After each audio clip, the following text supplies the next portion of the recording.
আপনারা এই মুহূর্তে আমার হাতে যে ডিভাইসটা দেখতে পাচ্ছেন এটা গত বছরে বাংলাদেশের জাতীয় ফোন নামে পরিচিত। এটা হচ্ছে Motorola S60 Fusion। এই ফোনটাকে জাতীয় ফোন বলার অনেকগুলো কারণ রয়েছে, কারণ এই ফোনটার ডিজাইন থেকে শুরু করে বিল্ড কোয়ালিটি, ক্যামেরা, প্রসেসর এবং পারফরমেন্স সব দিক থেকে কিন্তু অনেক ভালো, যার ফলে গত বছর থেকে শুরু করে এই বছর পর্যন্ত এই ডিভাইসটার চাহিদা কিন্তু বাংলাদেশের মার্কেটে একেবারে তুঙ্গে আছে।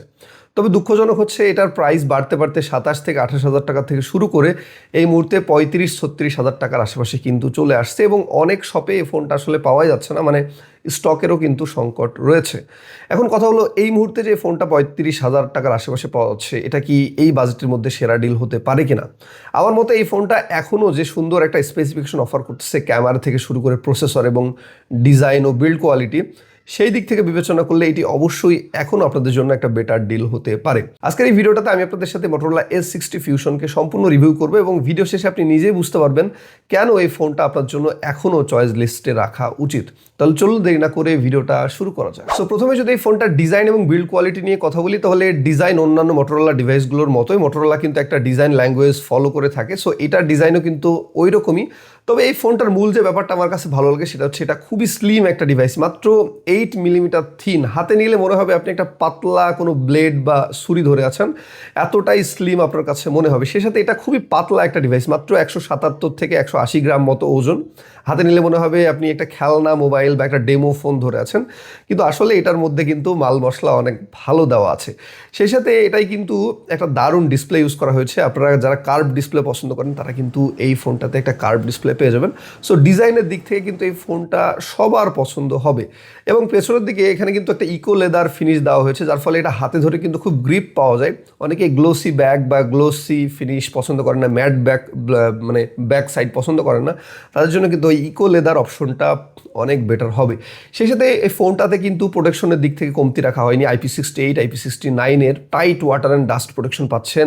মিলিটারি গ্রেড সার্টিফিকেশন দেওয়া হয়েছে এই ফোনটাতে। সেই সাথে গরিলা গ্লাসের 7i এর প্রোটেকশনও কিন্তু রয়েছে ফোনটাতে। সো প্রোটেকশনের দিক থেকেও কিন্তু এই ফোনটাতে কোনো ধরনের কোনো কমতি রাখেনি Motorola। এবার যদি এই ফোনটার ডিসপ্লে নিয়ে কথা বলি, তাহলে এটাই কিন্তু একটা POLED প্যানেল ডিসপ্লে ইউজ করা হয়েছে, যেটা 6.67 ইঞ্চির ফুল HD রেজুলেশনের সাথে আসে। সেই সাথে এই ডিসপ্লেতে কিন্তু 120 হার্জ রিফ্রেশ রেটের সুবিধা আপনি পাচ্ছেন এবং একটা আন্ডার ডিসপ্লে ফিঙ্গারপ্রিন্ট পাচ্ছেন। এই ফোনটা যতগুলো ভালো দিক রয়েছে তার মধ্যে ডিসপ্লেটা কিন্তু সব থেকে সুন্দর, কারণ এই ফোনটার ডিসপ্লেটা এতটাই সুন্দর, আপনি যে কোনো কন্টেন্ট দেখে বা মুভি দেখে বা ভিডিও দেখে খুবই মজা পাবেন। POLED প্যানেল হওয়ার কারণে গ্রিন লাইন বা অন্যান্য ইস্যুর কোনো ধরনের কোনো ভয় নেই এবং খুবই কার্ভড একটা প্যানেল, একেবারে নর্মাল কার্ভও না, কিন্তু একেবারে দেখবেন যে সাইডে কিন্তু পুরো মিশে গেছে। 91% কিন্তু স্ক্রিন টু বডি রেশিও দেওয়া আছে। সেই সাথে 4500 নিটসের পিক ব্রাইটনেস থাকার কারণে আপনি কিন্তু বাইরেও ইজিলি ইউজ করতে পারবেন, সানলাইটের নিচে এটা ইজিলি ইউজ করতে পারবেন। ডিসপ্লেতেও প্রোটেকশন হিসাবে গরিলা গ্লাস 7i এর প্রোটেকশন রয়েছে এবং মজার ব্যাপার হচ্ছে অন্যান্য ফোনে 120 হার্জ রিফ্রেশ রেট থাকলেও Motorola কিন্তু 144 হার্জ রিফ্রেশ রেট পাবেন, অর্থাৎ 120 হার্জের থেকে কিন্তু আপনারা আরও ভালো স্মুথ এবং ফাস্ট এক্সপিরিয়েন্স পাবেন এটা ডিসপ্লে থেকে। সো এই ফোনটার ডিসপ্লেটাও খুবই সুন্দর এবং 2026 সালে এসে এই ডিসপ্লেটা খুবই মানানসই এবং অন্যান্য যে কোনো ডিভাইসের সাথে কম্পেয়ার করার মতো। এই ফোনটার হার্ডওয়্যার এবং সফটওয়্যার সেকশন নিয়ে যদি কথা বলি, তাহলে এটাতে MediaTek Dimensity 7400 চিপসেটটা ইউজ করা হয়েছে, যেটা 4 ন্যানোমিটার টেকনোলজিতে তৈরি এবং এই চিপসেটটা একটা মিড রেঞ্জ চিপসেট বা হায়ার মিড রেঞ্জ চিপসেট। এটা দিয়ে আপনি অনায়াসে যে কোনো ধরনের গেমিং করতে পারবেন স্মুথলি। সেই সাথে যারা মাল্টিটাস্কিং করেন, ফোন দিয়ে ভারী ভারী কাজগুলো করেন, তারা কিন্তু ইজিলি করতে পারবেন। এবং সেই সাথে আপনি কিন্তু 8GB এবং 12GB র্যামের ব্যাকআপ পাচ্ছেন এবং 512GB পর্যন্ত স্টোরেজের সুবিধা থাকছে। আমার কাছে যেটা আছে সেটা 12256GBর স্টোরেজের ভেরিয়েন্ট। ভিডিওর এই পর্যায়ে আপনাদেরকে বলি, আপনারা যারা আসলে এই ধরনের ফ্রেশ কন্ডিশনের ইউজড ফ্ল্যাগশিপ ডিভাইসগুলো কিনতে যাচ্ছেন বা মিড রেঞ্জ ডিভাইসগুলো কিনতে যাচ্ছেন, তারা কিন্তু আমার সব টেকবস বিডি থেকে এই ধরনের ফোনগুলো কিনতে পারবেন। 10 থেকে 15 দিনের রিপ্লেসমেন্ট গ্যারান্টি সুবিধা থাকবে ইনশাল্লাহ। সেই সাথে একেবারে সুপার ফ্রেশ কন্ডিশনের ডিভাইসগুলো কিন্তু আমার সবাই পাবেন। ডেসক্রিপশন বক্সে আমি কিন্তু লিঙ্ক দিয়ে দেবো, আপনারা চাইলে ওখান থেকে ঘুরে আসতে পারেন। 256GB স্টোরেজের পাশাপাশি আপনি কিন্তু এটাতে SD কার্ডও ইউজ করতে পারবেন, অর্থাৎ SD কার্ডের সাপোর্টও রয়েছে। অর্থাৎ আপনারা যাদের খুব বেশি স্টোরেজ প্রয়োজন হয় তাদের জন্য কিন্তু এই ফোনটা একেবারে পারফেক্ট একটা ফোন। পাশাপাশি আপনি কিন্তু ডুয়েল সিম ইউজ করার সুবিধা পাচ্ছেন এবং এটা কিন্তু একটা 5G ডিভাইস এবং Motorola UI কিন্তু খুবই ক্লিন।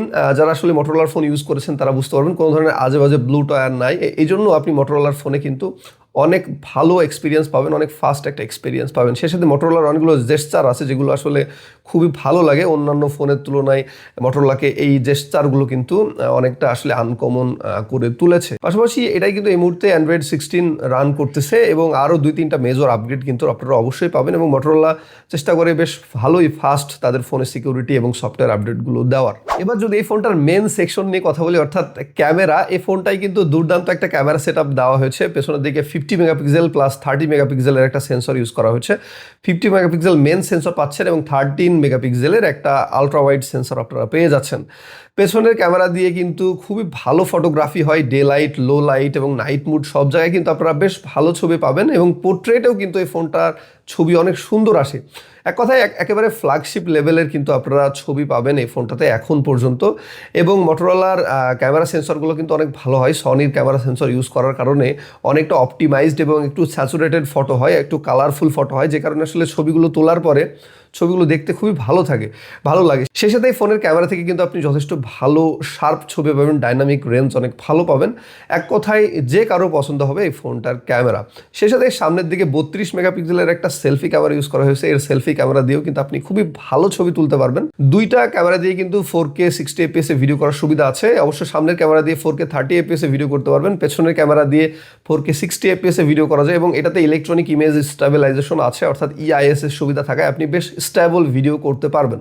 যারা আসলে কন্টেন্ট ক্রিয়েশন করার জন্য বা ভিডিওগ্রাফি করবেন, টিকটক বা ফেসবুকে কন্টেন্ট বানাবেন, ইউটিউবে কন্টেন্ট বানাবেন, তাদের জন্য এই ফোনটা একটা আদর্শ ফোন হবে, যেহেতু এটাতে আপনি 4K 60 fps এ ভিডিও করার সুবিধা পাচ্ছেন। সো ক্যামেরার দিক থেকে ফোনটা আমার কাছে খুবই ভালো লেগেছে। আমি অনেকগুলো ছবি তুলে দেখছি লাস্ট এক সপ্তাহে, এবং আমার কাছে প্রত্যেকটা ছবি আসলে খুবই পছন্দ হয়েছে। বিশেষ করে আমি একটু কালারফুল ছবি বেশি পছন্দ করি। এটার সাথে স্যামসাংয়ের ক্যামেরাগুলো আসলে একটু মিল পাওয়া যায়। স্যামসাংয়ের ক্যামেরা যেমনি একটু অবাধ স্যাচুরেটেড ছবি হয়, মোটরোলার ক্যামেরাও কিন্তু একটু স্যাচুরেটেড ছবি পাওয়া যায়, যেটা আসলে দেখতে সবারই ভালো লাগবে। এই ফোনটার ব্যাটারি সেকশন নিয়ে কথা বললে, এটাই 5500 mAh এর ব্যাটারি ইউজ করা হয়েছে, যেহেতু এটা ইন্ডিয়ান ভেরিয়েন্ট, এবং গ্লোবাল ভেরিয়েন্টটাতে 5300 mAh যত সম্ভব বা 5100 mAh ব্যাটারি ইউজ করা হয়েছে। সেই সাথে 68 ওয়াটের ফাস্ট চার্জিংয়ের সুবিধা পাচ্ছেন। মোটরোলার ফোনের একটা ভালো বৈশিষ্ট্য হচ্ছে মোটরোলার প্রত্যেকটা ডিভাইসে কিন্তু অনেক ভালো ফাস্ট চার্জিংয়ের সুবিধা থাকে, এবং টার্বো চার্জিং সিস্টেম থাকার কারণে আপনি কিন্তু খুবই দ্রুত এই ফোনগুলোকে চার্জ করে নিতে পারবেন।